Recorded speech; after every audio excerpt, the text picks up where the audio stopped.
movie in the Valley of Ella. It's heart-wrenching, powerful, and I have to tell you, I gave it a standing ovation when I watched it. In your living room? Yeah. Please welcome back Susan Sarandon.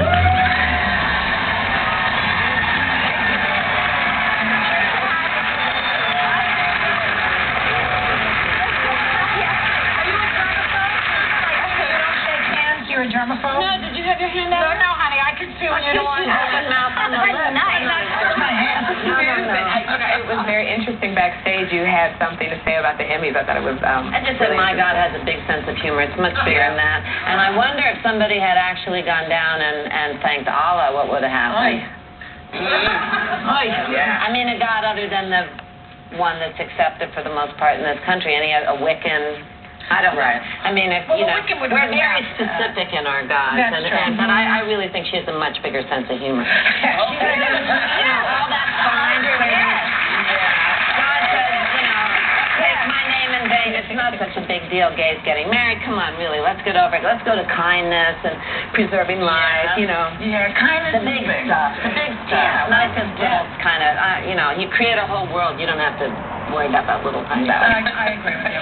Now, this movie, I'm sorry, I thought this movie was extraordinary. It really knocked me out. I just had a little bitty part, but I wanted to do it because, I was just hoping that the movie, in some ways, so whodunit, and it grabs you on an entertainment level, but there's this huge disconnect between the theoretical politicized war that we're talking about when we say we're going to play for time, but we're not talking about the people that are actually affected. And we've really been ignoring, I think the statistics are 55 soldiers a day are killed, injured, or sick in the wars in Afghanistan and Iraq. And we are not stepping up to the plate. We're not discussing it. Our presidential candidates aren't discussing it, definitely our president. None of these guys that are so eager to get them over there that have never been in a war are really dealing with the actual cost. Some of the people are nodding their heads. If you have somebody over there, you know what they're going through. You know what's been going on. But hopefully when people see that what this film does is it acknowledges that you can't be part of a war like this and not come back a changed person. And we are not taking care of our kids when they come back, or anybody else's kids. And you know what, Susan, I disagree with you, not even politically, when you said that you had a small role in this film because you play the mother who lost not one but two sons. And I don't think there could be a bigger part in this film. And you really, you give a glimpse into that world that not everyone sees. No, and I think I've been very fortunate between, demonstrations or lobbying or doing voiceovers on documentaries that I've been exposed to so many mothers that have either lost kids or have kids there. And it's just heartbreaking to see these photos of these smiling, eager, young kids who have been sacrificed and are not even clear why they're there. And except we won't get into how we got over or should we whatever, but just to focus on this subject. And I'm not sure if it's because, we want this disconnect from, and our representatives want this disconnect, but everybody should see some of these documentaries that are making decisions and voting about this war. And, in the rubble of 9/11, our president said, let's shop. There's no war tax. There's no GI Bill.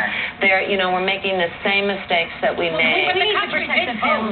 We did, voice our opinion last November, and nothing has happened. So do those who are running on both sides of the election. I'm talking about the Democrats are just as much of a disappointment, even more of a disappointment. But they're afraid to cut the funding because it looks as if they're against the troops. Yeah. Take a look at the clip. Yes. Cool. I need to see him. I need to be with Michael. He's gone. I need to be with my boy. There is nothing left. What the hell does that mean?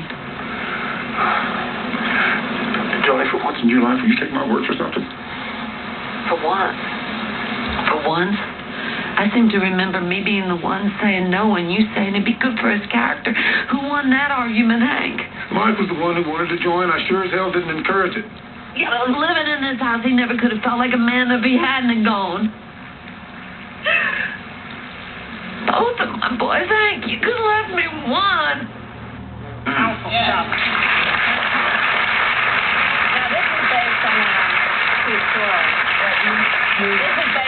true story, and the parents were there while we were filming, and they've seen the movie, and they approve of it. And a number of the young, handsome men in this movie all did serve in Iraq, so, you know, they not only approve of telling this story, but they were very enthusiastic. One is here with us today. Jake McLaughlin's coming out in the next And I think that, you know, the strength that you portrayed as a mother who has lost both of her sons, I couldn't get through it. You know, it was, I can't even describe the feeling. But what would you say is the message of this movie? Well, I think that, you know, I hate to think of it. Every film has a message. I mean, The Nutty Professor, look what that asked you to do, root for the guy to stay fat. You know, every film tells you something. You notice the ones that challenge the status quo.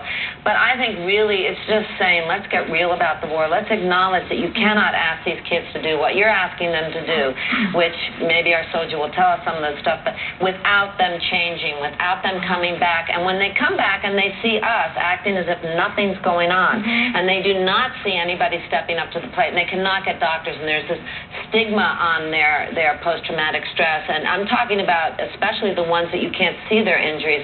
There's hundreds and hundreds of suicides from this war already. You know, can I ask you something? I'm just slightly off the topic. Last year when you were here, you said we're not hot for Hillary Clinton. Did you change your mind? No. You still don't want. Who do you like? Can I put you on hold for 1 second? Give a name. I like Edwards, and I'm waiting to see what Obama says. Okay. Okay. But Susan's sticking around, so she's going to be back with us, and we'll welcome her co-star, real-life Iraq war veteran, Jake McLaughlin. He'll be right here with us. Come back.